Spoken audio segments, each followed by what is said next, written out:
Transformers Titanium Ultra Magnus was a figure produced by one of Hasbro's acquisitions, rather than Hasbro himself.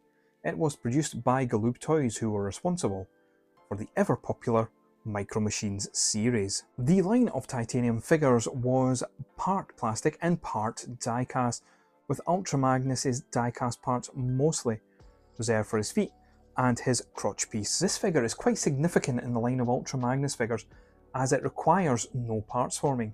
The whole transformation is all in one, and this figure even has a chest flap to show you where the Matrix would be stored, a callback to the '86 movie.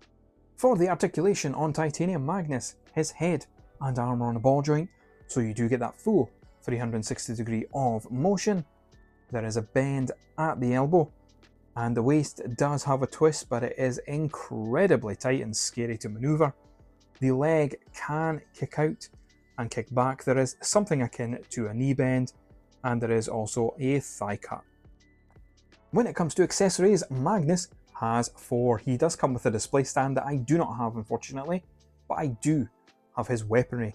He comes with his iconic blaster, done in a grey colour this time, and he comes with his 2 shoulder missile launchers and the red rockets. This is all one piece, and they do plug in where you would expect them to with a Magnus figure, but do watch for those rocket launchers, as they tend to fall off the shoulders quite easy.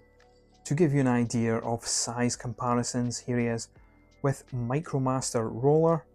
We then have him with the War for Cybertron Sideswipe Deluxe mold, which is your standard these days, and the last video that I did, the RID Magnus.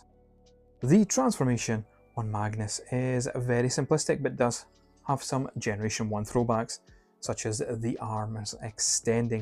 The one thing I take away from this transformation though, is that it was the very first Magnus figure to do the all-in-one transformation, and it was very revolutionary at the time. So while it is simplistic, it has a nice piece of history. And of course, you get his Generation 1 alt mode. What did you expect? And this just looks tremendous.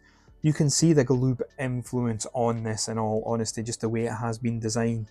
But there is some incredible sculpting, in particular on the die-cast parts here. It is definitely the stronger mode of the two. Let's do that alt mode size comparison. Now here we have him again with Micromaster Roller. You'd be able to carry that figure. We also have the Devastation Sideswipe alt mode, and we'll bring back RID Magnus, who does tower over him here. Would I recommend Titanium Ultra Magnus?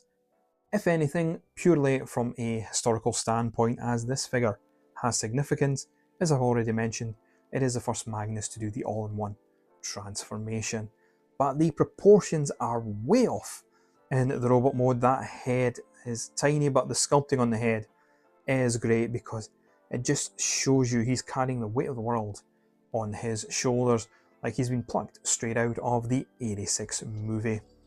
The alt mode is where it's at with this figure, and I could see him with a few Micro Machines getting carried, or a couple of Micromasters.